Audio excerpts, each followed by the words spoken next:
ao invés de querer definir cultura, que é o grande desejo de todos os antropólogos e sociólogos, o que é cultura, e que tem sido, vamos dizer, um desejo assim meio vão, porque contam-se, parece que 34 definições de cultura, conforme o ponto de vista antropológico, sociológico, econômico, literário, histórico. Então essa procura é vã. É muito difícil definir cultura na medida em que a palavra hoje adquiriu uma dimensão e uma latitude, fala-se de tudo, né? Então tudo é cultura, a brincadeira, vamos dizer, não só cinema é cultura, mas também lixo é cultura, e assim por diante. Começa a se usar isto abusivamente, a palavra cultura passa a ser um sinônimo quase de modo de viver, modo de ser. Então, ao invés de procurar uma definição única, que de alguma maneira abraçasse todos esses componentes, eu preferi falar a vocês sobre experiências pessoais, ou experiências comunitárias, ou experiências coletivas, mas experiências que de alguma maneira eu vivi, eu conheci de perto, para, a partir delas, como se a gente estivesse diante de várias faces de um cristal, né? As várias faces de um cristal, você pode ver tudo ao mesmo tempo e dar um nome ao cristal, geralmente um nome geométrico, e pode olhar cada uma das faces, cada um dos lados, e iluminar os vários perfis, para só depois, né, indutivamente, você inferir alguma coisa comum. Então, a minha hipótese fundamental é esta. Cultura está ligado à experiência. Só existe cultura realmente quando vivemos determinadas experiências, quando o nosso cotidiano é pensado. Então, cultura, de uma maneira genérica, seria a experiência pensada, a vida pensada. Tudo aquilo que nós fazemos de maneira espontânea, ou por herança biológica, ou por fatalidade social, e que não é objeto de nossa reflexão, fica aquém da cultura. Nós vivemos cotidianamente, né, preconceitos, vivemos cotidianamente opiniões, temos necessariamente que administrar o nosso cotidiano, que cada vez nos solicita mais, né, dada a sociedade em que vivemos, sociedade competitiva. Então nós vamos vivendo, não é? Vamos vivendo sem refletir, sem um momento de pensar o que é que está acontecendo, né? O que é que as pessoas estão falando, o que significa isso? Essas perguntas, quando feitas e quando aprofundadas, acabam resultando em cultura. Então, para mim, um homem culto seria, dentro dessa ordem de ideias, aquele que, além de viver espontaneamente, que não pode deixar de viver na sua vida orgânica e a sua vida social, além de viver os seus hábitos todos, né, que constituem o seu cotidiano, tem aquele momento de reflexão. Pergunta, o que é isso? Como isso acontece? Né? Poderia ser diferente? Quer dizer, coloca às vezes dúvidas sobre comportamentos dele próprio ou do próximo. Aí começa, me parece que começa aí, quando existe uma reflexão sobre o cotidiano e sobre as próprias experiências, começa aí um caminho que leva a uma determinada face da cultura. Estou falando um pouco abstratamente. Agora, a partir de agora, eu vou dar alguns exemplos. As experiências seriam, vamos dizer, às vezes relatos, encontros com pessoas, frases que elas disseram e que me marcaram, a mim ou a outras pessoas. E eu acredito que os conceitos de cultura que a gente quiser, vamos dizer, formular, ficariam mais concretos, mais vivos, né, se nós refletíssemos sobre essas experiências. A primeira experiência eu a fiz muitos e muitos anos atrás, quando eu terminei meu curso de letras na Faculdade de Filosofia. Eu recebi uma bolsa do governo italiano para estudar em Florença. Então, eu fiquei um pouco na dúvida, porque eu tinha acabado de fazer um concurso para professor secundário, e a única vaga que existia era a cidade de Tambaú. Eu não sabia onde era Tambaú, mas não havia jeito, porque eu tinha sido alocado para lá. E eu ia me casar nessa época. Eu fiquei na dúvida, o que eu faço? Vou para Tambaú ou vou para Florença? Dúvida cruel, não é? Mas Florença venceu, né? Felizmente. Então eu fui para Florença. Bom, não é preciso dizer que foi aquele encantamento, não é? Florença é a cidade matriz, né, do Renascimento, todos sabem disso. Mas, do ponto de vista prático, do ponto de vista, vamos dizer, do cotidiano, ela era uma cidade muito desconfortável. Nós estamos mais ou menos no final dos anos 50, começo dos anos 60. A Itália ainda vivia uma escassez de pós-guerra. Ela não tinha entrado na sociedade de afluência, na sociedade de massas, na sociedade mais rica que aconteceu depois dos anos 60 e 70. Florença era uma cidade assim fria, né? Muito acanhada, e independente da beleza, vamos dizer, estupefaciente dos seus monumentos, ela tinha, vamos dizer, ela não tinha atingido certos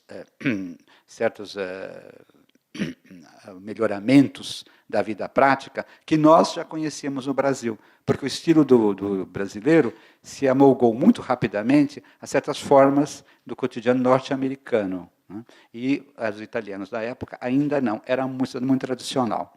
Então, o que acontece? Eu fiquei com a minha mulher, recém-esposa, né? Ficamos no 6º andar de um edifício junto ao Lungarno, que tinha sido lugar para os cavalariços de um conde chamado Serristori. Ficava ao sopé do Piazzale Michelangelo.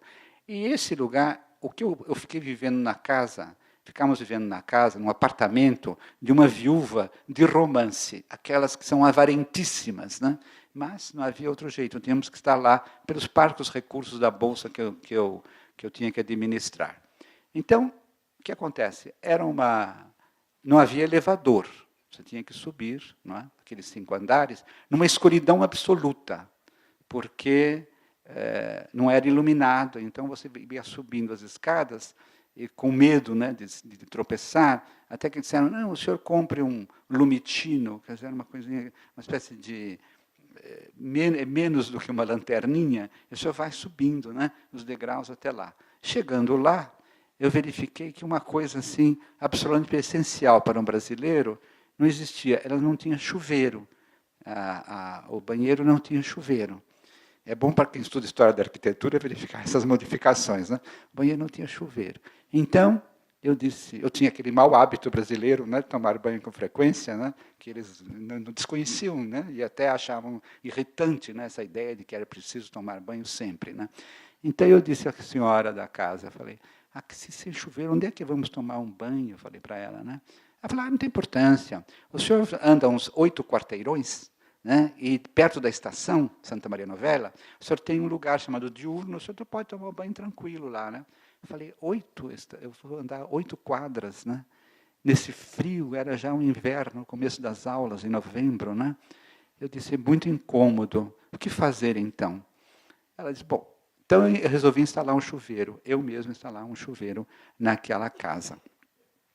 Aí, ela ficou muito preocupada, a senhora Franquina. Ela disse, o senhor vai espalhar água aqui? Onde vai parar essa água? Ela falou. Porque a casa não tinha ralo, o banheiro não tinha ralo. Sabe? Dizem que a FAO não tem, eu acho que é maldade, né? Não tinha ralo. Eu falei, será possível? O que eu vou fazer? Falei, é muito fácil. O senhor toma banho dentro de uma tina grande, não é? Embaixo do chuveiro. Mas vai respingar, né? O que a gente pode fazer? A água vai cair fora. Mas não tem importância, ela falou. Eu tenho um saco de serragem. O senhor joga serragem em torno do banho, e depois, então, depois só coloca a serragem em cima das telhas, porque quando faz sol, a serragem vai secar. Aí depois só pega de novo a serragem, né, para o próximo banho. Porque ela achava que ia ser assim, um por mês, qualquer coisa assim. Né?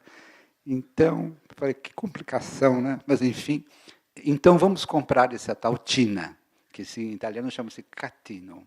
Vamos comprar o catino. Ela falou, só compra um bem grande, né? Naturalmente, porque a água, né, pode espirrar. Então, lá fui eu comprar esse catino numa loja de produtos plásticos. Né? E comprei o maior que eu podia, uma coisa assim que realmente me coubesse bem, né, no banho. E fui com aquele pacote assim, incômodo, grande, né? E voltei. Né? Quando eu voltei, ela abriu a porta e me olhou assim com muita repreensão e uma mesma mistura de desdém até, né? Ela falou assim, o senhor trouxe essa tina até aqui? Eu falei, sim, eu trouxe, né? Aí ela me disse uma frase que eu acho que é o princípio de uma minha primeira experiência. Eu nunca esqueci, embora tenha acontecido isso há tantos e tantos anos. Ela falou assim: lei é um giovane colto, mas é troppo democrático. A senhora, eu vejo que o senhor é um homem culto, porque eu era um estudante, me vestia como estudante, né?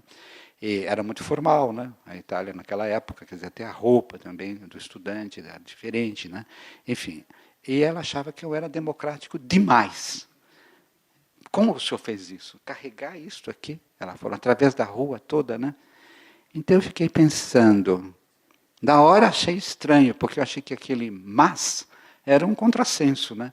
O senhor é culto, mas democrático demais. Eu esperaria que a frase tivesse outra construção, né?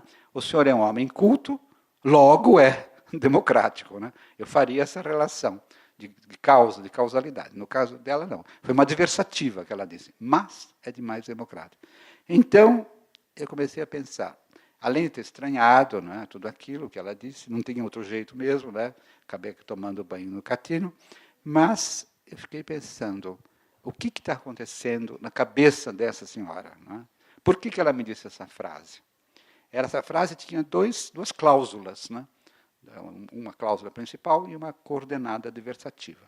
A primeira era, o senhor tem cultura, porque ela falou disso, assim, dessa maneira, o senhor tem cultura, como se eu tivesse realmente alguma coisa diferente dos outros, ou tivesse um objeto, uma cultura era uma coisa que ela pensava como um objeto, ou um conjunto de objetos, entende? Que eu tivesse me apropriado deles, por isso eu era culto. Então eu era uma pessoa diferenciada, uma pessoa que tinha cultura. Há as pessoas que não têm cultura. Então ela fazia uma divisão de águas, né? Aquelas pessoas que têm cultura, e as pessoas que têm cultura não carregam bastiões pela rua. Isto é, na cabeça dela, que devia ser uma cabeça formada, quem sabe, ou já não direi desde a Idade Média, né? Mas o que a gente pode chamar de um capitalismo atrasado. A gente pensa que só o Brasil teve capitalismo atrasado. Isso é uma coisa falso isso, né? Todas as nações, a história de periferia deve ser revista, né? Praticamente as pessoas pensam que só a Inglaterra e a França são o centro e todo o resto do mundo é periferia, né? Então, e o Brasil então ficaria bem mais longe desse centro, né? Mas deixando de lado isso, que seria uma outra discussão, centro e periferia, que tem, vamos dizer, envenenado muito as noções de cultura, né? Porque são noções assim muito drásticas. Deixando isso de lado, o fato é que ela tinha na mente dela, havia uma classe de pessoas que não poderia fazer certos trabalhos braçais. Então, não poderiam publicamente, pelo menos, no caso, levar coisas pesadas. Vejam que havia dentro da cabeça dela uma distinção de classe, né? De classe, e não só de classe do ponto de vista estritamente econômico, na verdade, mas de estamento, de status, vamos usar uma palavra weberiana no caso, né? Não só de classes assim muito economicamente formadas, mas também de estratos, como o Weber usa com bastante sutileza. Então, o meu extrato, independente de eu ser um pobre estudante, né, que realmente não podia pagar nada mais do que um quartinho de uma viúva, independente dessa minha posição precária, né, do ponto de vista econômico, eu tinha certas qualidades, e essas qualidades eram qualidades que me impediam de fazer certos trabalhos. Então, isto é um primeiro ponto de reflexão. Se muitas pessoas, ainda hoje, independente da maneira muito rústica com que ela me tratou, ainda consideram a cultura como algo que se tem, em primeiro lugar, a gente tem objetos, tem livros, tem discos, né? E tem casas maiores, tem espaços maiores em casa, enfim, tem muitas características próprias, né, de uma classe média alta, ou enfim, de muitas pessoas que conseguiram obter cultura. Então, a cultura é algo que se obtém, como se obtém uma mercadoria. E essa visão é uma visão que, por assim dizer, dissocia a cultura de uma vida democrática. Porque nós podemos imaginar que uma vida democrática não deve haver uma separação tão drástica entre os que podem e os que não podem carregar pesos, os que podem e os que não podem fazer trabalhos braçais. Mas ela fazia essa distinção. Então, a primeira reflexão que eu quero ter é negativa.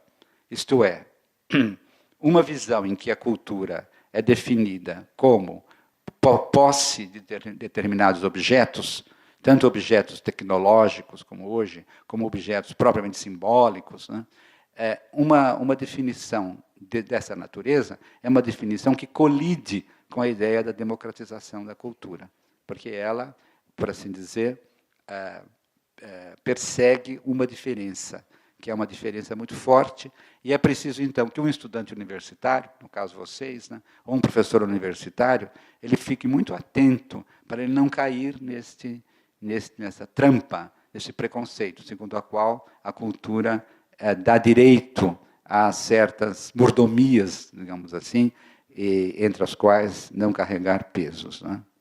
Então, a nossa sociedade capitalista tem esse conceito reificado, né? Reificado. A cultura é realmente uma mercadoria. E, às vezes, isso é dito assim com a maior espontaneidade, né? Quando, por trás disso, você tem realmente uma atitude profundamente reacionária. Então, o que acontece por exemplo, no caso da arquitetura que vocês estão vivendo, não é? Uma das ideias que eu acho que tem que ser aprofundada é justamente da pluralidade, da plurifunção ou não dos espaços. Uma cultura da pobreza, isso não quer dizer que nós estejamos idealizando, estou apenas analisando. Uma cultura da pobreza aceita que haja plurifunções, né? Isto é, que não haja só uma sala específica para se ouvir música, só uma sala específica para receber as pessoas, só uma sala de jantar, e assim vai se multiplicando, não é? Em que realmente os elementos de cozinha sejam totalmente separados dos elementos do convívio social. Enfim, já se formou, é muito profundo em nós, a ideia de que uma boa casa é uma casa em que cada espaço tenha a sua função. É claro que isto é o contrário, vamos dizer, de uma cultura democrática. A cultura democrática é plurifuncional. Não por necessidade, porque no caso da pobreza, a plurifunção vem realmente da escassez do espaço, né? Mas por uma filosofia mesmo de vida, pela qual tem que se admitir que as funções não devem ser drasticamente separadas, né? Mas elas são pela rotina, elas são pelo mercado, e cada vez serão mais, porque quer-se imitar um certo estilo de vida em que haja o espaço da comida, o espaço de dormir, o espaço de estudar, o espaço de ouvir música, e assim por diante, e até o espaço pelo espaço. Quer dizer, é aquilo que a gente vê às vezes em certos lugares, em certas casas, que a pessoa entra na sala de estar e tem um espaço muito grande, vazio, né? Ela fica sentada assim no sofá e outra pessoa fica lá longe, não é verdade? É verdade que ela pode se comunicar por celular, mas em todo caso, essa distância, na verdade, é uma distância espacial que é magnificada. Há arquitetos que acham bonito que haja o espaço pelo espaço. Também atrás disso há uma ideia reificada de cultura. O valor é o quantum de espaço que se pode, vamos dizer, dispor. Então, a cultura passa a ser algo reificado, espacializado, o que é próprio mesmo da burocracia também. Você vê, existem palácios da cultura, existem secretarias da cultura, existem ministérios da cultura, existem os espaços da cultura. Quer dizer, sempre a ideia de que nós temos que colocar coisas, né, dentro das quais nós somos sujeitos e aquilo é um outro. Então a gente admira aquilo, embora não tenha relação nenhuma com o nosso cotidiano, nós admiramos porque achamos que essa cultura do espaço pelo espaço é moderna, é bonita, né? E ela deve ser cultivada. E essa primeira experiência me leva à segunda. Então a primeira experiência, como eu digo, foi negativa, porque o ter cultura era um atributo antidemocrático. Mas vou contar alguma segunda experiência, que dá outra face da palavra cultura, que também é problemática. Algum tempo atrás, eu ganhei de uma pessoa que me é muito cara, um relógio de pulso muito original. Era suíço. Esse relógio de pulso marcava não só as horas, os minutos, os segundos, os dias de semana, mas também tinha uma característica, ele marcava as fases da Lua. Então, eu fiquei assim, absolutamente fascinado, não parava de olhar o relógio. Será que hoje é lua cheia? Será que é lua crescente? Será que quando é lua nova não aparecia nada, né? Lua nova, depois o crescente, depois chegava o esplendor da lua cheia, depois começava a minguar, né? Era realmente um objeto muito belo, né? E com aquela precisão, né? Então eu ficava imaginando como é possível, né, que isso seja uma joia da relojoaria e ao mesmo tempo uma obra de alguém que conhece astronomia, né? Como é que essas duas ciências se conjugam aqui, né? Como é que esses minutos aqui estão fazendo também com que a Lua se mexa aqui dentro do relógio, né? E com o tempo, depois que passou o encantamento, ficou assim um sentimento de perplexidade.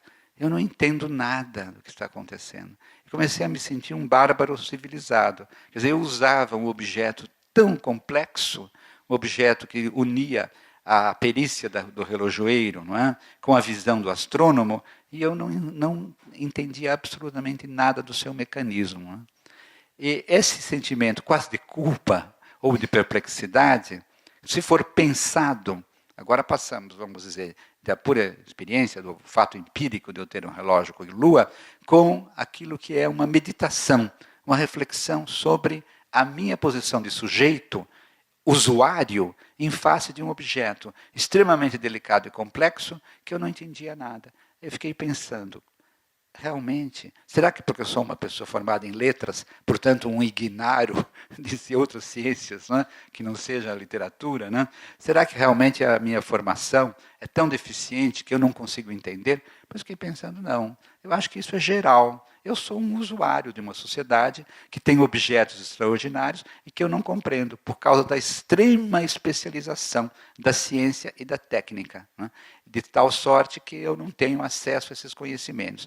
E assim, essa luz, por exemplo, né, que a hora nos aclara, nos ilumina, né, para nós é conseguido apenas apertando uma tecla. Né? Aquela tecla faz com que a luz apareça. Né? Ou então, se a gente aperta, fica tudo escuro. Ora, isso é uma coisa absolutamente extraordinária, não é? Quase mágica, né? Porque a gente não sabe exatamente de onde vem essa energia. Não é? Certamente essa energia vem de cataratas que são represadas, né? Vem de muito longe isto, né? Mas eu recebo através dos fios, né, da minha rua e da minha casa, eu recebo esta luz. E a única coisa que eu sei, quando a luz apaga definitivamente, eu fico assim preocupado, eu telefono, não é?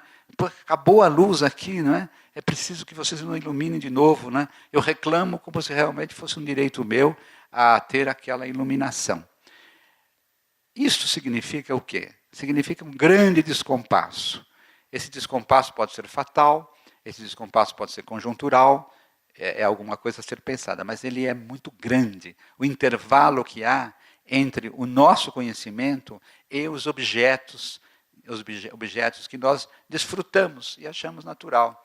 Eu podia ter falado de um iPad, de um smartphone, quer dizer, hoje em dia não falaria mais do relógio. Né? Essa ideia do relógio veio porque há muito tempo que me aconteceu isso. Agora eu podia também fazer a coisa mais espantosa, né? Quando você procura você procura uma informação no Google, né? De repente, né? Seja um verso de Petrarca, seja o que está passando no cinema do lado, né? Eu posso imediatamente saber.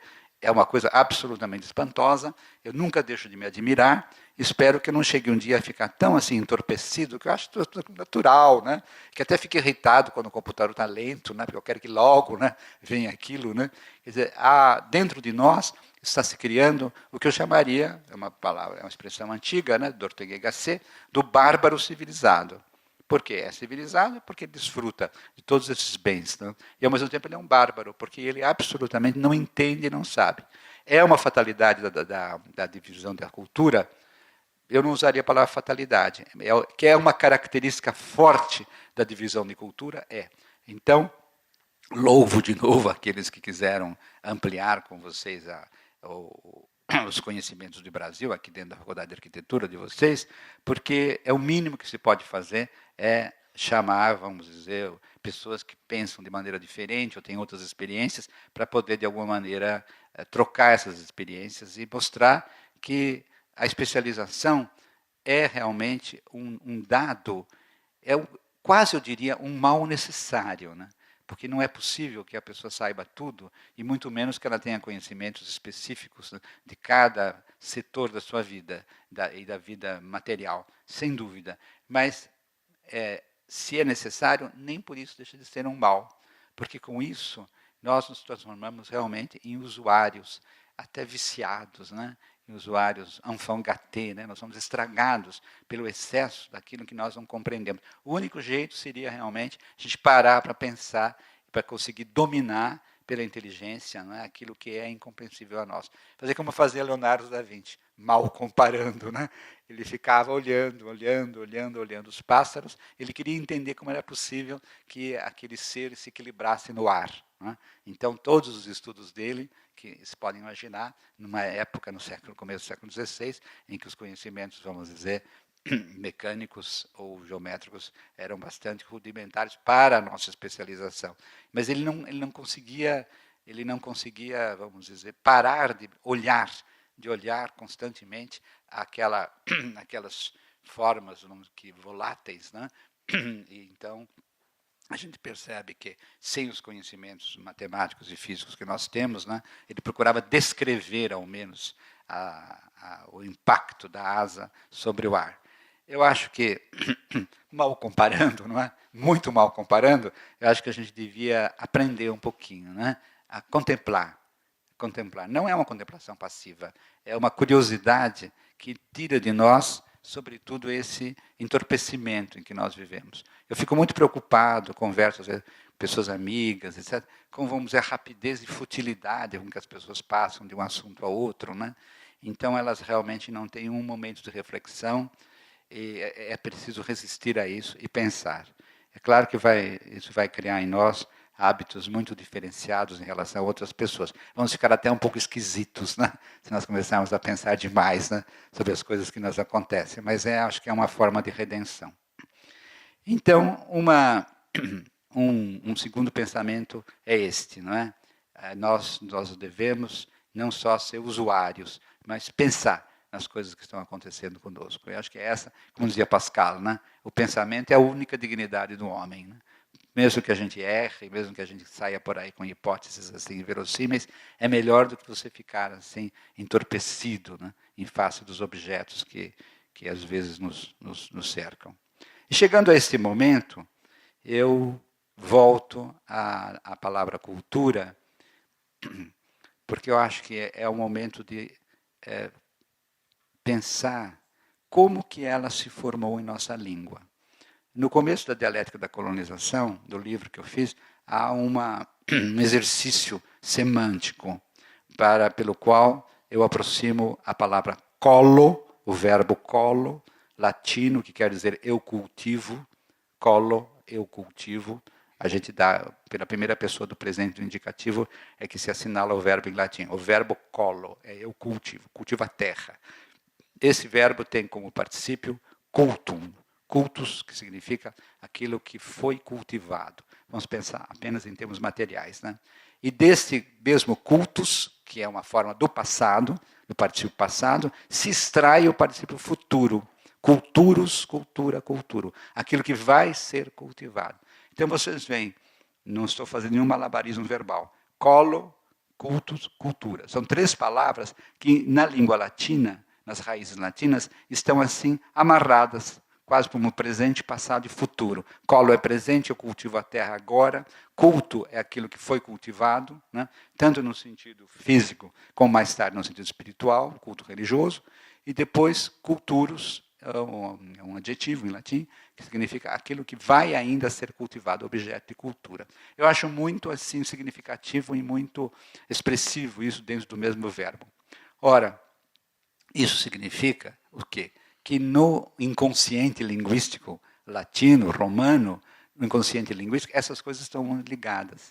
E a ideia de cultura é a última que aparece. Culturus, cultura, culturo, é particípio futuro. O primeiro é o presente colo, porque é um povo de raízes agrárias, povo romano, não é? Quer dizer, a urbanização veio tardiamente. No começo, Roma era realmente toda a região do Lácio era uma região de cultura material, e cultivava-se trigo, provavelmente uva, enfim, era um lugar de cultura da terra. Né?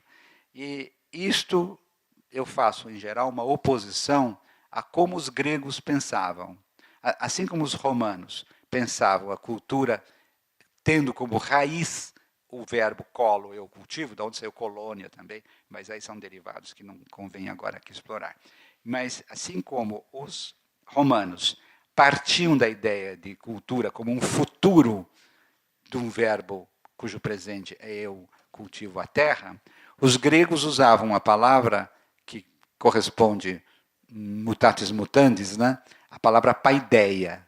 Paideia, cuja raiz é paidos, que quer dizer criança. Então, embora a gente possa fazer até uma certa isonomia aqui, né? Assim como o homem cultiva a terra, e dessa cultura da terra sai a cultura, vamos dizer, simbólica, assim também, no caso dos gregos, a criança é que é, vamos dizer, o objeto primeiro, né? É aquilo que vai ser extraído da criança. A criança vai ser educada. Educado quer dizer puxar para cima, né? Vai ser educada até chegar ao adulto, e ela só será culta quando ela atravessar a paideia, que é o conjunto de conhecimentos que se deve dar a uma criança e a um adolescente também. Para nós é mais simpática essa derivação, né? Essa derivação grega, que é centrada na pessoa, é centrada na criança, daí pedagogia, pedagogo, assim por diante, pediatria, são todas as palavras derivadas que têm como centro a criança, paidos. Ao passo que a outra, a visão pragmática e muito dura, que é a visão romana, a cultura realmente é aquilo que se faz possuindo, escavando a terra, arrancando de alguma maneira da terra os bens. Né? Só depois disso é que se pode pensar em um projeto futuro de cultura, tanto que a palavra culturos é posterior, também no tempo, essa formação do particípio futuro. Ora, o que nos deve ensinar isso, além, vamos dizer, do aspecto linguístico, que é tão interessante, é que a cultura não é uma soma de objetos, como aparecia na primeira vez, que a cultura me dava um halo aristocrático pelo qual eu não poderia carregar bastiões. Né? Não é um soma de objetos e de espaços, né? Em que estão os tais objetos culturais, mas ela é um trabalho. É um trabalho, porque tanto no caso latino como no caso grego, é, há o esforço. Né? Quer dizer, a cultura é o esforço a partir da natureza, mas não é deixar a natureza no seu curso. Né? Realmente, ela precisa ser domada, aproveitada, ou então levada a frutificar através das podas, por exemplo. A ideia de que é preciso cortar para que o excesso não prejudique o fruto. Enfim, a velha arte da agricultura, que talvez seja a mais antiga das artes, certamente é uma arte romana, não é? É aquela que considera que o trabalho é fundamental. Evidentemente, tanto a sociedade romana como a sociedade grega eram sociedades escravistas. Então, lá também havia quem trabalhava e quem não trabalhava. Não podemos esquecer o contexto político-social dessas duas culturas extraordinárias, né, que tanto nos legaram. Mas eles não nos legaram abstratamente a ideia de trabalho. Elas nos legaram também a divisão social do trabalho. Mas, independente disso, quer dizer, que seria realmente outro discurso, o discurso, vamos dizer, do domínio da natureza feito pelo operário, o opus, pelo que trabalha. Independente disso, existe, vamos dizer, a componente do trabalho como algo importante que nós podemos herdar sem receio, porque a cultura realmente para nós é o estudo, né? A cultura é a pesquisa, tudo isso é trabalho. Quer dizer, nós não aprendemos a coisa sem esse esforço todo. Quem escreve sabe que uma das torturas, né, do escritor é passar da inspiração, da imaginação, da sensibilidade, daquilo que realmente produz a obra de arte, para a obra. Né? A obra. A obra ela é feita de trabalho e frequentemente de cortes. Que pode parecer até uma visão repressiva, né? Quer dizer, é preciso cortar, Graciliano Ramos, que é um dos 3 ou 4 maiores escritores brasileiros, sem dúvida, Graciliano Ramos, escreveu um romance chamado Angústia. Talvez vocês tenham conhecido esse romance. E ele escreveu esse romance Angústia, mas não conseguiu limá-lo, porque ele foi preso, né, enquanto o livro estava em cima da mesa, mas aí chegaram, vamos dizer, os esbirros, né, e o levaram para a prisão. Vocês sabem, quem leu as Memórias do Cárcere sabe como foi assim brusca a prisão de Graciliano Ramos. Muito bem. E ele deixou esse livro. Acontece que, isso em Alagoas, né? Mas no Rio de Janeiro, um editor e um poeta muito admirador de Graciliano Ramos, Augusto Frederico Schmidt, né, que tinha também uma visão comercial muito rápida, ele achou que não podia ficar aquilo. Ele soube que tinha sido preso Graciliano Ramos e soube que o livro tinha ficado em cima da mesa. Então, imediatamente, ele telegrafou para a família de Graciliano e disse: eu quero editar esse livro que Graciliano escreveu, deixou lá em cima da mesa. E aí foi editado A Revelia de Graciliano. Graciliano não pôde limar o livro, como ele gostava muito de cortar, né? A tortura do estilo que ele tinha. Não é? Muito bem. Então, muito mais tarde, quando falaram dessas obras, ele dizia: eu renuncio à Angústia. A Angústia é meu pior livro. Mas por quê? Porque para escrever bem, ele dizia, a gente precisa cortar 2/3 daquilo que faz. Escreve e depois corta 2/3. Eu não pude cortar, né? Então ficou um livro muito ruim. Eu acho que foi um engano de Graciliano, porque a Angústia traz o delírio de um criminoso, e a gente não pode cortar o delírio. O delírio precisa ser realmente alguma coisa prolixa, abundante, redundante. Né? Se ele tivesse cortado, seria um delírio muito peado. Né? Felizmente, ele não pôde cortar. Mas isso é outra conversa. Na concepção dele, era preciso cortar pelo menos 2/3. Né? E parece muito, né? Parece muito, né? Sobretudo para os prolixos, né? Que sempre acham que tem que dizer mais alguma coisa. Né? E Graciliano achava que não se devem explicar as personagens têm que aparecer, têm que falar, tem que ter uma descrição sumária, concisa, no velho estilo realista francês, que ele admirava muito, né? Do Zola, do Flaubert, do Maupassant, mas não se deve, assim, de alguma maneira, entressachar o texto com muitas considerações que desviam a atenção do leitor. Ele era um escritor cuja poética era do conciso. Né? Mas isso é apenas para exemplificar que realmente os escritores, quase todos os grandes escritores, eles têm esse momento de trabalho. Né? Essa ideia do trabalho, eu gostaria de deixar assim, bem clara, que seria mais uma experiência que eu queria contar para vocês, que é por que a cultura, sem o trabalho, ela é uma coisa decorativa e até enjoativa. Então, a outra experiência que eu tive foi a minha luta ecológica. Eu morava numa cidade, na periferia de São Paulo, chamada Cotia. Morava lá e eu percebi que a cidade ia ficar um pandemônio em pouco tempo por causa do excesso de construções. Né? Mas mesmo assim, como o ecologista é sobretudo um alucinado, né, que não para, né? E nós, os grupos das comunidades, alguns grupos ligados à igreja, inclusive, resolvemos lutar contra essa situação. Mas o nosso argumento sempre era o argumento ambiental, né? Ecológico, sobretudo em relação às usinas poluidoras. Havia usinas, havia curtumes, havia usinas de perfume, fábricas de perfume, e que realmente exalavam, né, um odor pestífero, né, por toda a região.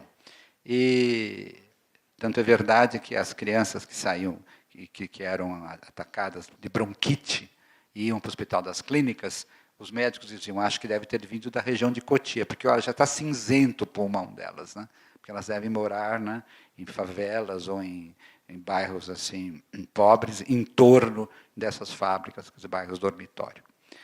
Então, eu compreendi, e não só eu, estou dizendo eu porque eu tive a experiência pessoal, que não adiantava nada eu entender de ecologia.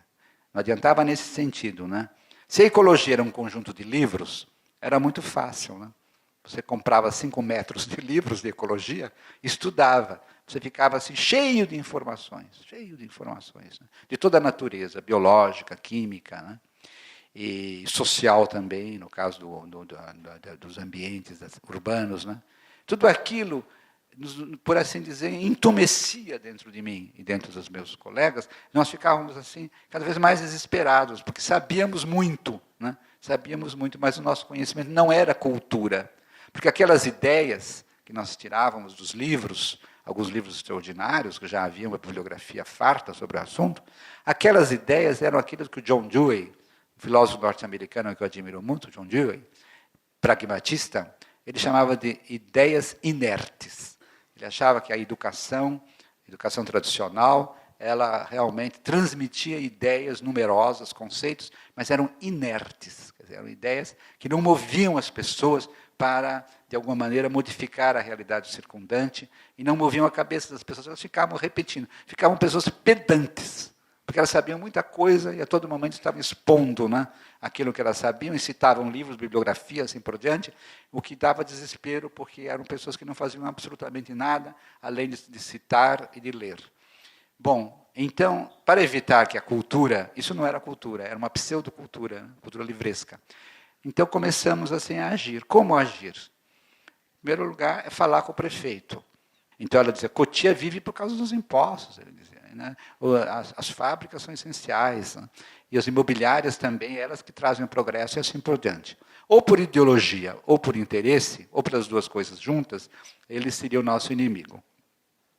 Então, vamos bater nos vereadores, porque existe o poder executivo e existe o poder legislativo, como a gente sabe. Então, o poder legislativo. Aí todos os vereadores nos recebiam gentilmente e diziam a mesma coisa. Não, mas o nosso prefeito é que tem razão. Se a gente for atrás dos senhores, não vai ter progresso nenhum. Isso aqui vai ficar um atraso insuportável, diziam, né? Cotia vai ficar na rabeira de todas as cidades do estado de São Paulo. Então, vamos procurar quem? Vamos procurar os deputados. Os deputados. Assembleia Legislativa de São Paulo. Eu, particularmente, fui 85 vezes à Assembleia, peguei aquele ano só para isso, né? Para ir em cada gabinete, aqueles gabinetes do Palácio da Nova de Julho, não é?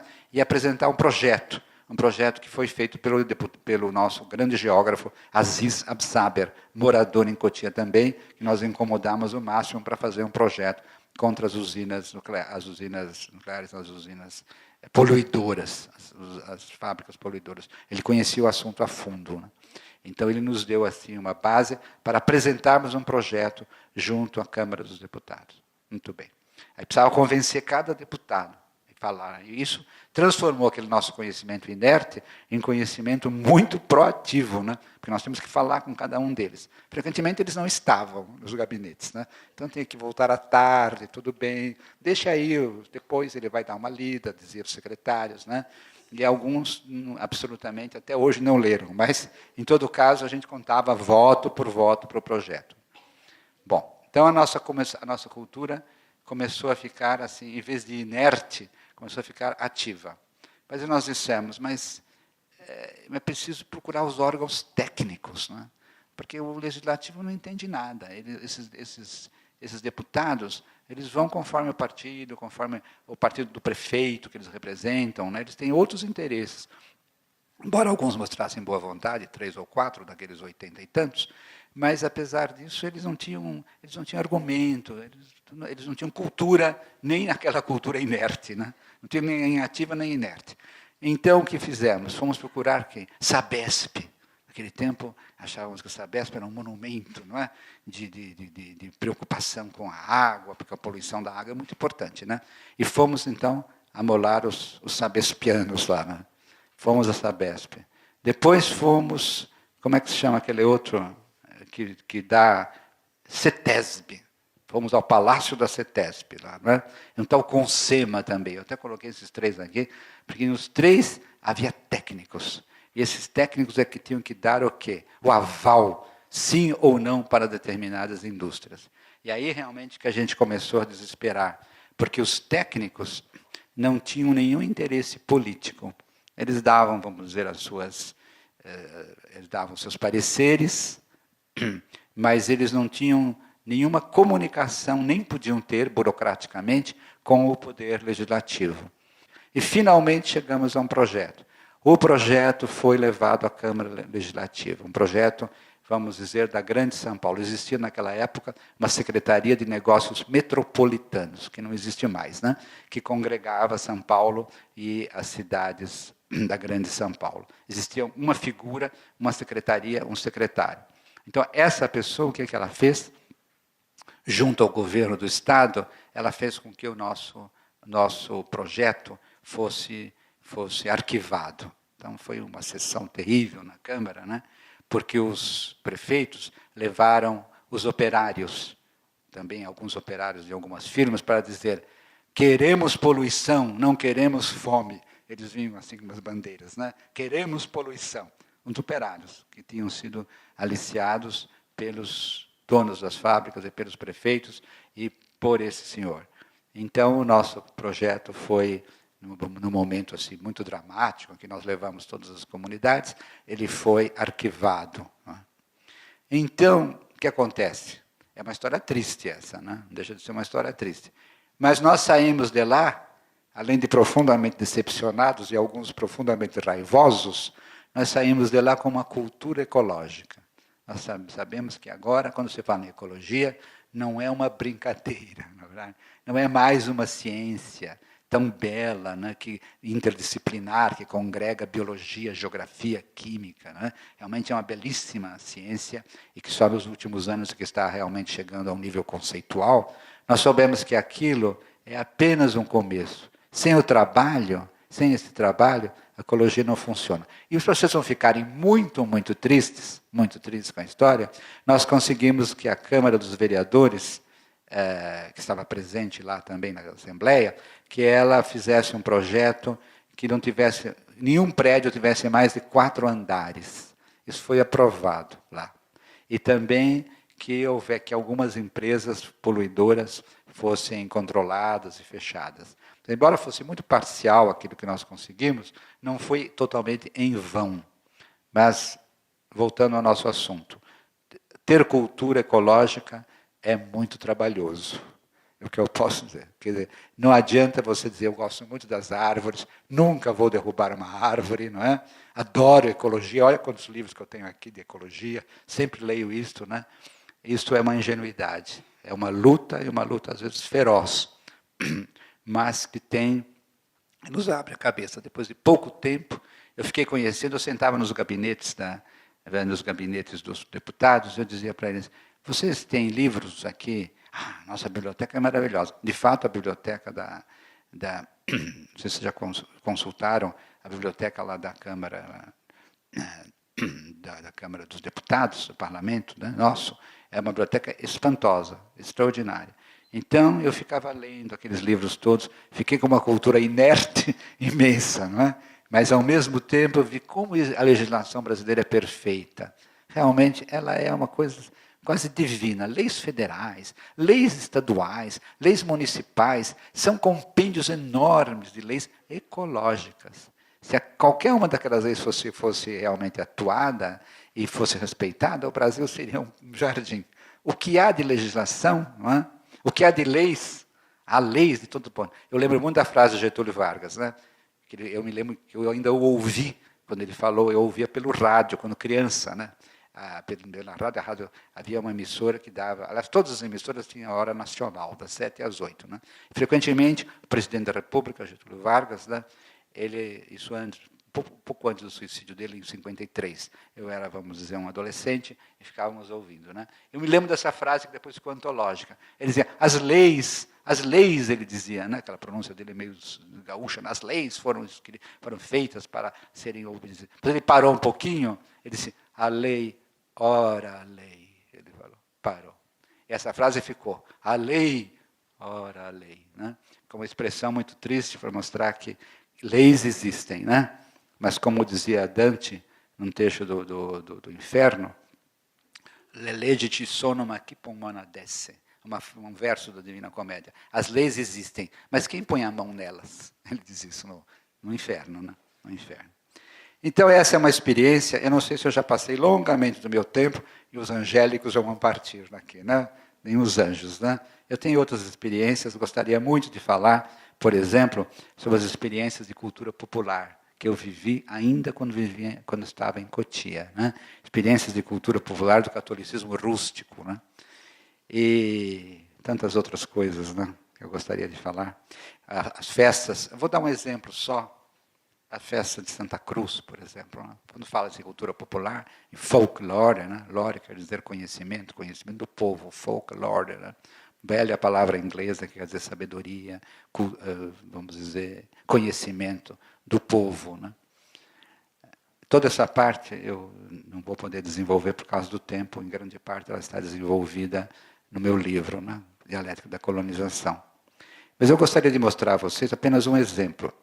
Eu morava muito perto da aldeia de Carapicuíba, onde vocês sabem que nos primeiros dias de maio, sobretudo o dia 3, que é o dia da invenção de Santa Cruz, do achamento de Santa Cruz, a história antiquíssima, né? Santa Helena, mãe do imperador Constantino, teria achado a cruz de Cristo no século IV ou V, em Jerusalém. Então, foi no dia 3 de maio.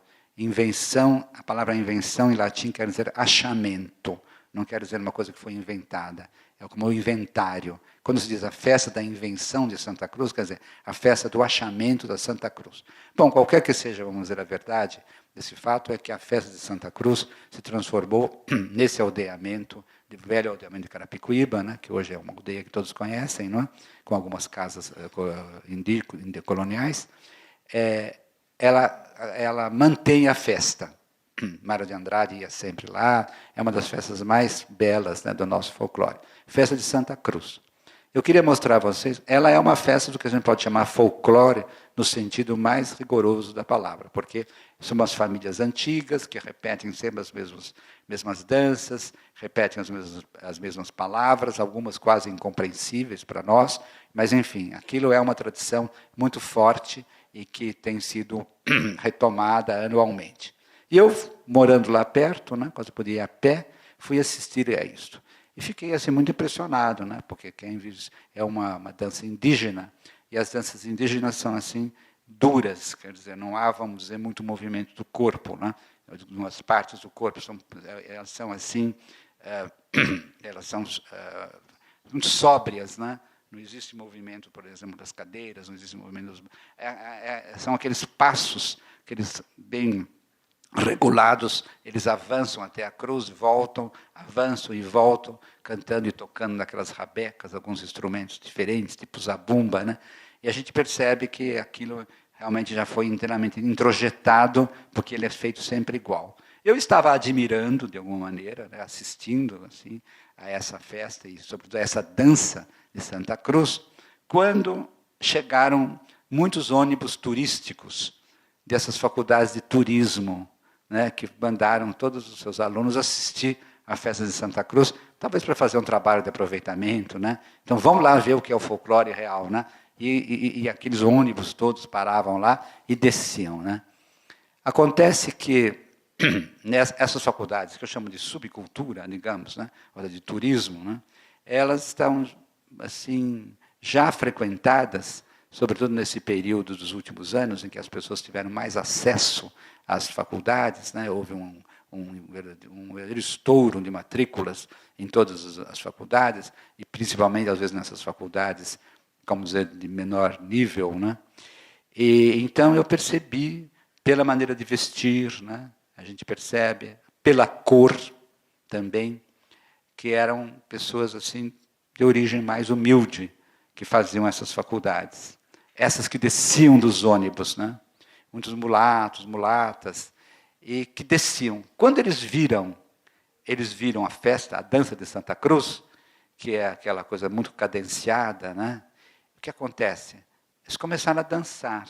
Elas ficaram assim tão emocionadas, né? Começaram a dançar e rebolar, que é alguma coisa que o índio jamais faria, não é verdade?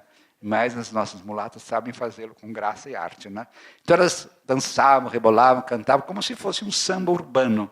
Aquilo que era uma música que eu tive a dificuldade até de classificar, porque era uma dança ritual de Santa Cruz. E estavam todos juntos, e todos iam atrás da cruz, voltavam, faziam todos os movimentos, só que com movimentos corporais completamente diferentes, né? Porque era outra cultura. É aí que eu, refletindo depois, né, pensei, existe realmente, na cultura brasileira, uma inter-relação forte. Eu estava vendo um fenômeno de cruzamento, né, nos meus olhos. A cultura de origem indígena e jesuítica, que tem aquela certa dureza solene, né, e a cultura, vamos dizer, cultura urbana ou suburbana daquelas moças e rapazes que vinham das faculdades de turismo, que é uma subcultura urbana, mas elas, de alguma maneira, representavam uma tradição, vamos chamar remotamente afro-brasileira.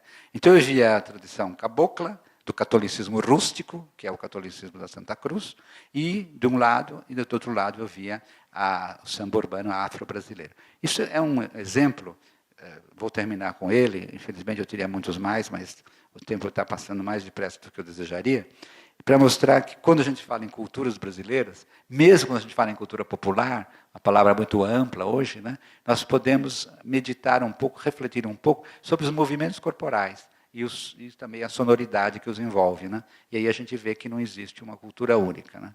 Mas esse é um dos exemplos possíveis, e com isso eu termino. Queria falar longamente sobre cultura como memória, mas não vai dar tempo. Então, fica para outras conversas, se nós tivermos. Né? Muito obrigado pela atenção. Está repetindo. Muito bem. Então, é mais... Quem acha que passou de uma hora angelical, não precisa ficar, por favor. Mas é o seguinte. A memória, dizia Santo Agostinho, gosto muito de citar essa frase, Santo Agostinho foi o primeiro memorialista do Ocidente, né? Nas suas Confissões, esse livro espantoso, né? Ao mesmo tempo muito subjetivo, muito religioso. Esse grande livro que um dia espero que vocês leiam, As Confissões de Santo Agostinho. E essas confissões estão cheias de memórias, né? Memórias dele como adolescente, memórias dele como adulto, os seus pecados, as suas virtudes, assim por diante. Mas, num certo momento, ele diz, a memória é o ventre da alma. Eu acho isso uma definição corpórea muito concreta. Né? O ventre da alma é aquilo onde chegam os alimentos e é onde, de alguma maneira, esses alimentos são, digamos, trabalhados e processados, né? Próprio do ventre. A memória é isto para Santo Agostinho. É alguma coisa central na alma, né?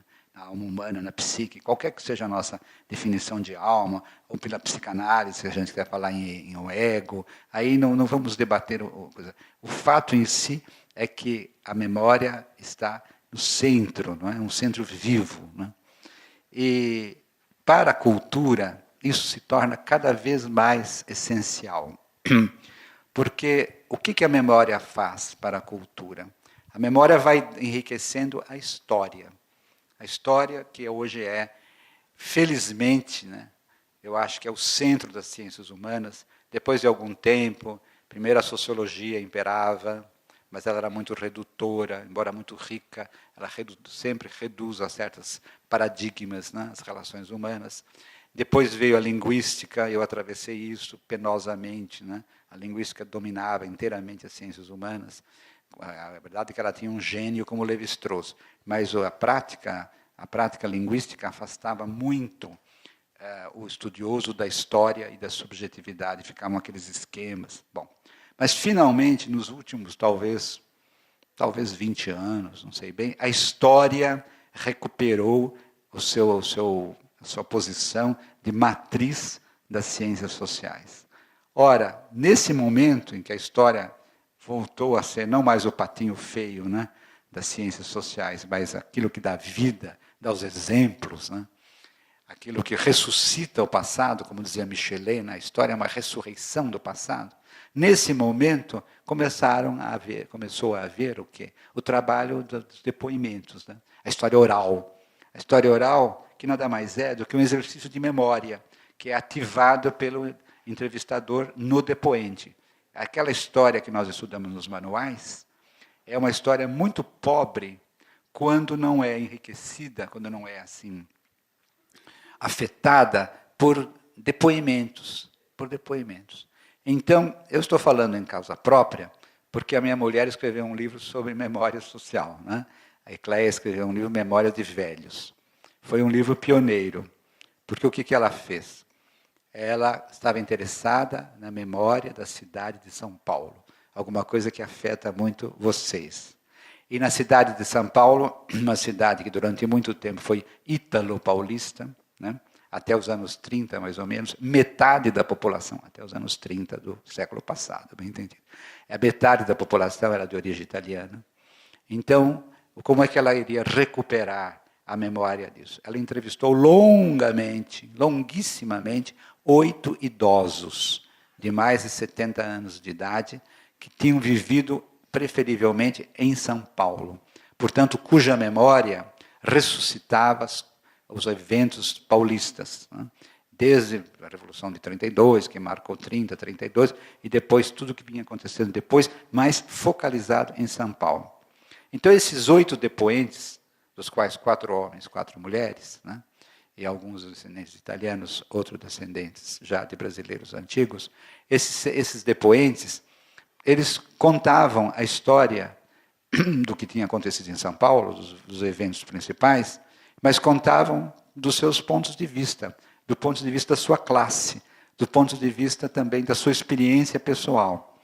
Então, como que a cultura se faz assim? Como que a história se transforma em cultura? Se eu abro um livro de história, por melhor que seja, nós temos já boas histórias. Histórias de São Paulo menos, né? Mas histórias do Brasil, histórias abrangentes. Eu tenho uma narrativa. Essa narrativa, vamos acreditar que seja a melhor possível e que o autor seja assim, alguém que pesquisou realmente, foi aos documentos, foi aos jornais, e que ele tenha, vamos dizer, um conhecimento sólido.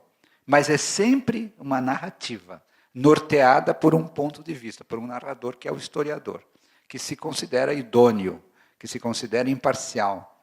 Embora eu não conheça nenhum historiador que seja imparcial, mas os historiadores se consideram imparciais. Eles estão assim, o dessus de la mêlée, quer dizer, acima de tudo, né? Onde eles veem a história passada.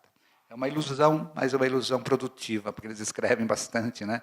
E, de alguma maneira, exercem o seu ponto de vista. Como é que esse ponto de vista pode ser enriquecido? Você tem uma história do Brasil, uma história de São Paulo, você lê aquilo, aqueles fatos todos, parecem que são a própria realidade, né? Se você é muito cético, você fala, mas isso são construções, né?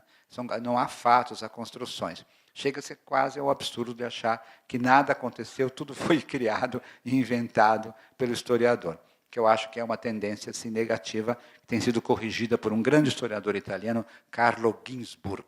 Escreveu livros extraordinários em que ele mostra que não, que a história tem indícios. Se não tem provas, há indícios de que aquilo aconteceu. Bom, mas de todo modo, há um narrador e há um ponto de vista.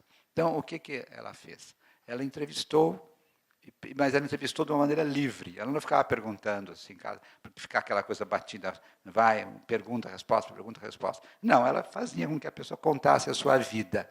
De modo que essas entrevistas acabavam sendo aquilo que elas devem ser, histórias de vida contadas pelos próprios sujeitos.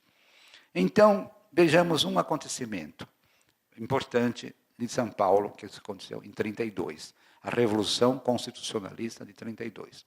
Você abre qualquer livro de história, sabe que em 30 houve uma revolução em que Getúlio e os tenentes tomaram o poder e consideraram inválida a eleição que tinha sido feita, na verdade, porque, segundo eles, era uma eleição fraudulenta. Né? Acredito que tinham muita razão, né? Porque a eleição era aberta. A pessoa escrevia na hora aquilo, todos os fiscais viam em quem ela tinha votado. Né? E o que era, naturalmente, muito perigoso, né? Sobretudo em algumas cidades, né? Que tinham os seus chefes, tinham os seus caciques. Então, ai da pessoa que votasse contra. Né? Aquele votar aberto, né? Que poderia ser o mais democrático possível, os positivistas queriam que houvesse o voto aberto, porque diziam que era a consciência da pessoa. Mas a consciência está dentro de um corpo, e esse corpo pode apanhar também dos inimigos. Né? Então, o que acontece? Eu acho que tinham razão os tenentes. Eu sou muito, muito admirador da Revolução de 30. Já é um ponto de vista. Né? Acho que a Revolução de 30 realmente ela abalou isto. Não é? Depois converteu-se em ditadura, mas antes disso ela teve um período muito feliz, entre 30 e 33, 34, quando criou-se o Ministério do Trabalho, criou-se o Ministério da Educação, que não existia. Então, Getúlio, de alguma maneira, criou o Estado brasileiro novo. Bom, mas toda a classe política paulista, enraizada profundamente nos partidos republicanos paulistas, né, que tinha uma longa tradição política, ela se sentiu atacada, ela se sentiu de alguma maneira expropriada, porque o seu candidato não foi eleito. Não é? Foi eleito, mas foi, se pudesse dizer, não pôde tomar posse por causa desses gaúchos, o Getúlio e dos nordestinos também que se uniram a ele. Então, é muito polêmico isso. Né? Quando a gente lê a história, precisa saber realmente qual é o ponto de vista do historiador. Se ele acha que foi uma revolução, a de 32 foi uma revolução grande, popular, ele vai exaltar, que acontece muito em São Paulo. Basta ver os desfiles de 9 de julho, na verdade. 9 de julho, que é um feriado paulista, não é? Em que, se a gente ouve os discursos, né, são discursos que remontam sempre à memória de 32, aos que morreram em 32, e não foram poucos que morreram. Né? Houve, vamos dizer, uma comoção popular. Embora a origem tenha sido de classe alta, que eram os cafeicultores, os bacharéis, aqueles que perderam o lugar com a Revolução, ela não deixou de ser uma revolução popular. Por exemplo, em casa, minha mãe, que era uma pessoa de origem popular, de origem italiana, ela tinha um anel, e nesse anel estava escrito: dei ouro para o bem de São Paulo. Porque o que aconteceu? Durante a Revolução de 30, pediu-se ouro, e as pessoas iam dar anéis, braceletes, colares, todos para que o exército paulista pudesse ser assim abastecido. Né? Nesse sentido, foi uma revolução. Pode-se falar que ideologicamente as pessoas estavam enganadas, porque elas estavam trabalhando para a classe alta, mas foi uma revolução popular.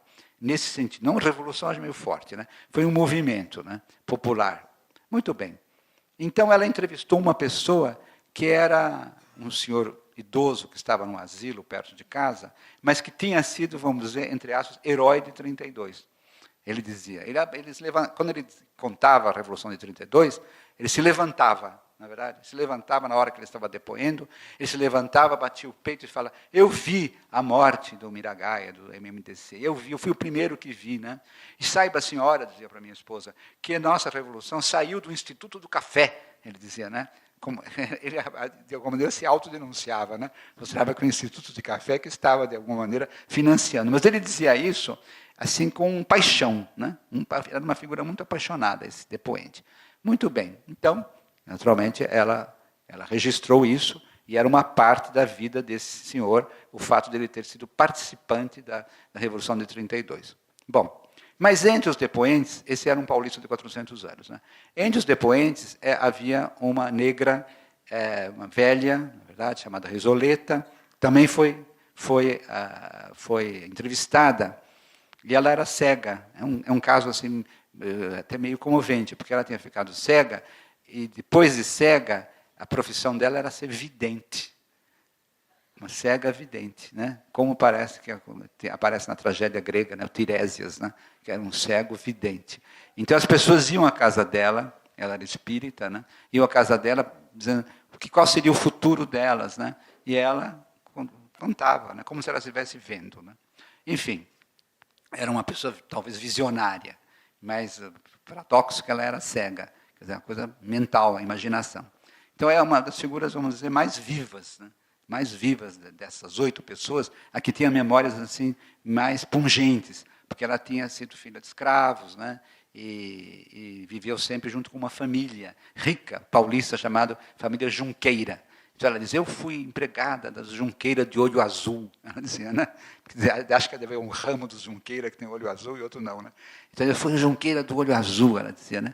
Então, o que a senhora lembra? E ela falou assim: bom, eu queria contar, ela falou, quando teve a Revolução de 32. Ela falou, eu era getulista, ela falou. Só que eu não podia dizer isso, né? Na casa, eu era cozinheira da casa, né? Eles iam me mandar embora se eu dissesse que eu era getulista. Eu ficava quieto, e tinha que, por cima, fazer comida para eles e para os soldados. Muito bem.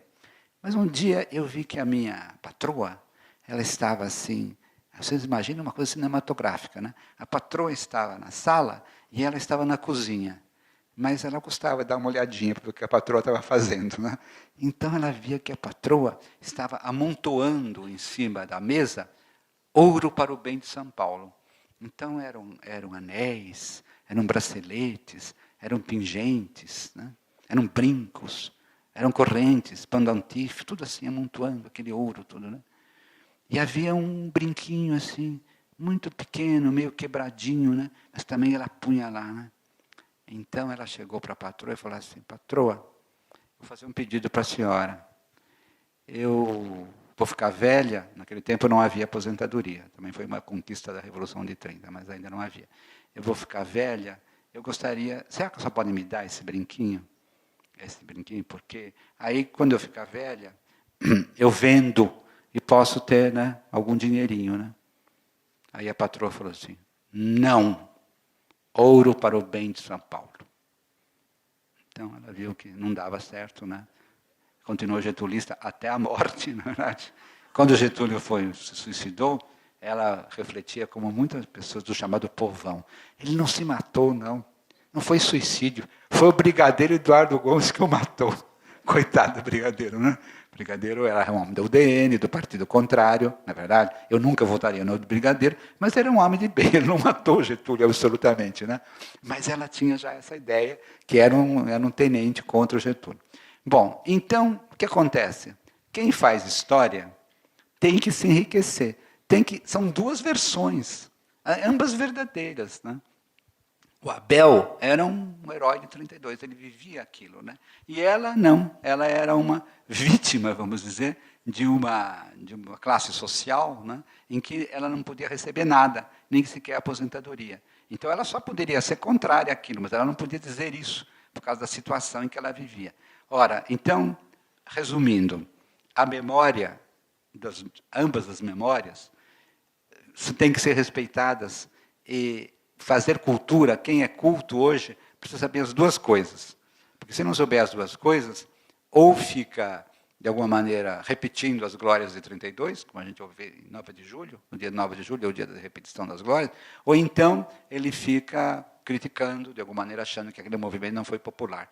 E ele foi, ao mesmo tempo, popular e impopular. Quer dizer, a cultura é capaz de ver as contradições. A pessoa culta é capaz de observar as contradições. Pode depois tirar suas conclusões políticas, mas ela tem que ter um olhar que vê o sim e não de todas as coisas. Nesse sentido, a memória ela é o ventre da alma e também a memória é, vamos dizer, um ponto fundamental para a nossa cultura. Não sei se era a resposta, era essa, mas essa relação de memória com cultura parece que fica bem evidenciada, né, nas histórias de vida. Não, longe disso. O Aziz era o nosso consultor, na verdade. Nós tínhamos que apresentar um projeto, esse projeto tinha que ir na Câmara Estadual e tinha que ser assim esposado por alguém, que foi até um deputado que naquela altura, um deputado chamado Tonico Ramos, que tinha conseguido já que não houvesse o aeroporto lá em Caucaia. Então era um deputado com um viés ecológico. Então nós o procuramos, porque ele já tinha vencido a batalha. Eu fui a uma missa em Caucaia, rezada pelo nosso arcebispo Paulo Evaristo Arnas, que estava sempre ligado a esses movimentos, não é? Então aí eu vi como o movimento lá em Caucaia era um movimento comunitário, e lá eles não queriam o aeroporto que ia destruir grande parte da cidade. Então, quando nós soubemos que esse deputado, Tonico Ramos, tinha, por assim dizer, esposado, ele tinha aceito ser o porta-voz, nós o procuramos. Agora, naturalmente ele pediu que a gente fizesse um projeto. Né? Ele não era um ecologista, também não era um habitante de Cotia. Então, nesse momento, nós, como digo nós, é uma comunidade, que eu não especifiquei, são comunidades que existiam em Cotia, algumas ligadas à igreja, outras ligadas aos sindicatos, não é? Outros da associação de amigos, de bairro. Era muito, nos anos 80 e começo dos anos 90, era muito vivaz esse tipo de participação, que decresceu muito hoje. Né? Infelizmente, não passou o projeto da nossa presidente, dos conselhos municipais, dos conselhos que, de alguma maneira, possam, de bairro, de distrito, né? Eles possam também dar uma opinião. Eu acho que foi um mal que não tenha passado esse projeto, porque é muito importante que haja participação. Mas não há, e a Câmara, a última coisa que a Câmara Federal quer é que haja, porque são rivais, né? As pessoas que trabalham são rivais dos deputados. Mas, então, só para responder assim, pontualmente ao que você me perguntou, eu estava nisso, né? Tinha uma certa disponibilidade, então eu ia realmente às reuniões, mas antes disso havia constantemente a ligação com essas comunidades, com esses grupos de apoio, né, que eram numerosos na época. Né? Foi uma época pós-ditadura em que houve, vamos dizer, um vento de democratização e se criaram assim muitas pequenas organizações que hoje estão meio espalhadas, talvez, pela internet, através das redes sociais, mas antes não, elas presencialmente estavam, né? Então a gente era muito convocado para isso, né? Eu apenas dei o exemplo em que eu estava, porque eu tinha essa disponibilidade e eu podia conversar. Mas é claro que cada passo nosso era dado depois dessas reuniões todas, né? E que congregavam, eu acho que mais ou menos, acho que no dia mesmo congregavam umas 50, 60 pessoas, no dia da votação. Né? Mas nós fomos literalmente massacrados no dia da votação, porque o prefeito, né, e o presidente da Câmara de Cotia, eles aliciaram operários, dizendo que a nossa campanha era contra as fábricas, era uma campanha, portanto, que iria prejudicar a vida deles. Então, eles fizeram essa... na Câmara foi um momento difícil, né, porque eles nos vaiaram, né, coisa assim. Então, o presidente da Câmara resolveu arquivar o processo, a pedido do... Eu acho que atrás disso havia o secretário de Assuntos Metropolitanos. Enfim, nós batemos a cabeça de frente de todas as instâncias políticas que a gente podia, vamos dizer, acionar, todas elas acabaram sendo aliciadas, né?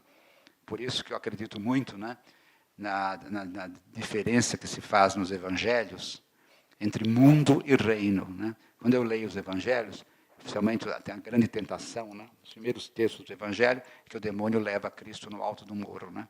E uma das coisas que ele diz é isso: se prostrado me adorares, né? Tudo isso é teu, se prostrado me adorares. É uma coisa simbólica terrível, né? Quer dizer, o demônio é uma espécie de príncipe daquele mundo. Ele poderia até dizer a Cristo: se tudo isso será teu, como se fosse dele. Então, isso é o mundo. É o mundo. Você abre o jornal, você encontra violências de toda parte, regressões, barbáries, né? Isso eu chamo de mundo, como diziam os antigos teólogos. Contra o mundo, a teologia, e não só a teologia cristã, mas também um Walter Benjamin, que é um messiânico judeu, contra esse mundo ergue-se a ideia do reino.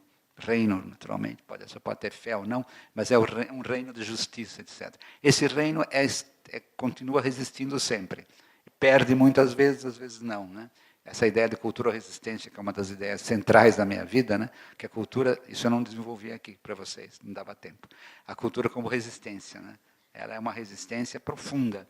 Mesmo que a gente tenha batido a cabeça, nós estamos aqui, continuamos pensando dessa maneira. Eu 20 anos depois, tenho a oportunidade de falar com vocês e dizendo essas coisas todas. Quer dizer, essas coisas não morrem, elas vão continuar. Sim, sendo as palavras de Cristo, né? Quando perguntaram para ele, onde é que está o reino? O reino, os apóstolos ficavam assim, meio zonzos, né, quando ele falava do reino. Ele disse uma frase que eu acho extraordinária: o reino está no meio de vós. Quer dizer, não é alguma coisa, ele não colocou nenhuma coisa transcendente, que podia ter colocado, alguma coisa que está no céu, não. O reino está no meio de vós. Eu fui ver o texto grego correspondente, né, na Bíblia grega, no Evangelho grego, eu vi que a preposição em grega tem dois sentidos. No meio de vós, no meio de, é uma tradução da preposição em grega. Porque os evangelhos foram escritos em grego, né? No meio de vós, em social, né? O reino está como aqui, está no meio de vós, não está nem aqui nem ali. Está aqui nas suas consciências, tudo. Ou dentro de vós. Também é possível essa tradução. Uma coisa que me inquietou muito, até conversei com professores de grego. Uns diziam, é no meio. Outros diziam, é dentro. Aí eu fui na Bíblia do King James, né, tradução inglesa, em 1602. Então eu vi lá que estava within. Within não quer dizer dentro, em inglês, né? The kingdom is within. Eu falei, então é dentro, né? Mas aí tinha uma notinha pequena, que quase não enxergava, e disse, pode ser também among.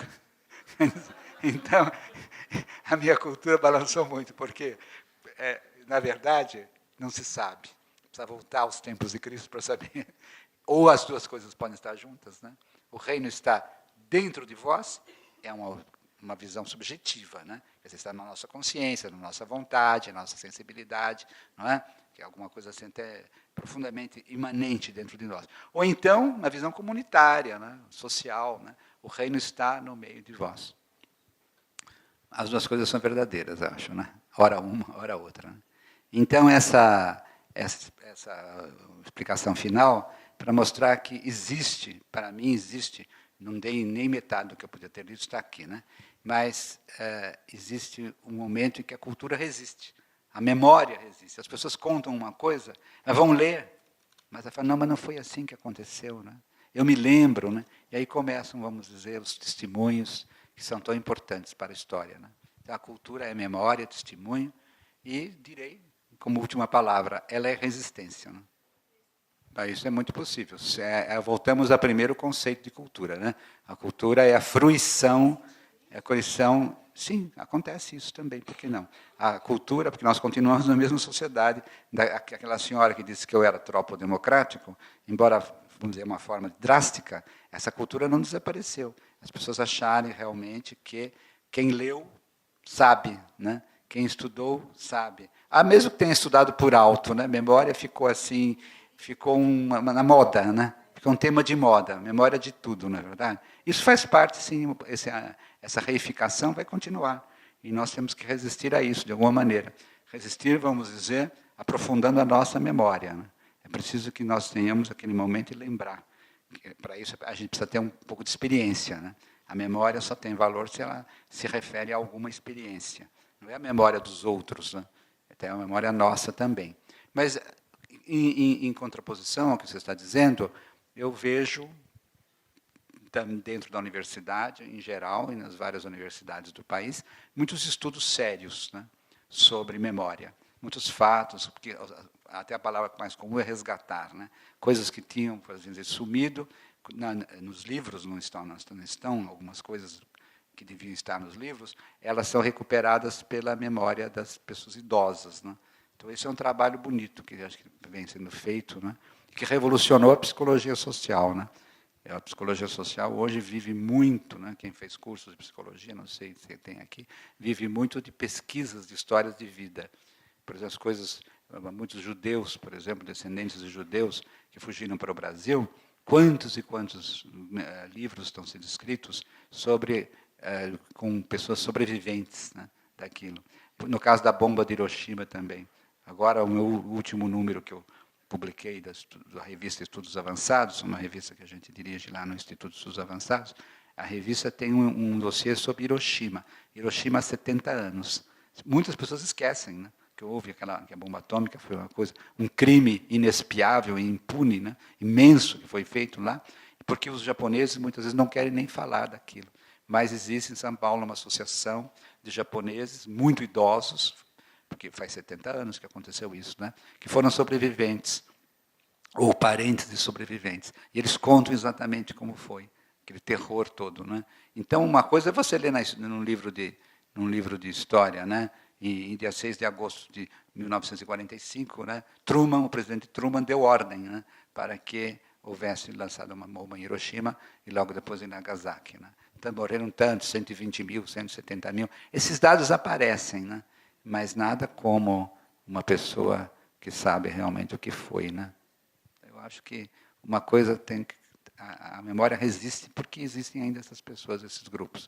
E vamos deixar aqueles que se apropriam, porque esses não farão cultura nunca.